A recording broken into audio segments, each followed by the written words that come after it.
ইয়া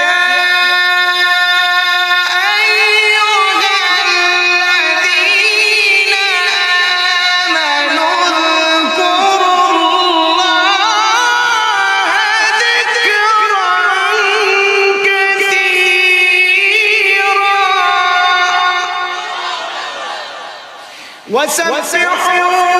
بكرة وأصيلا محترم হাজিরিন বর্তমান সমাজ মধ্যে ব্যক্তিত্ব বের হয়েছে যাদেরকে বলা হয় আহলে কোরআন কি বলা হয় কি বলা হয় বলে তারা আহলে কোরআন কোরআনে আছে যা মানবে তার কোরআনে নাই যা মানবে অর্থাৎ বুঝাইতে চায় শুধু কোরআন মানবো হাদিস মানবো না হাদিস বলতে আমরা কিছু জানি না ওই সমস্ত ভণ্ডদেরকে লক্ষ্য করে বলতে চাই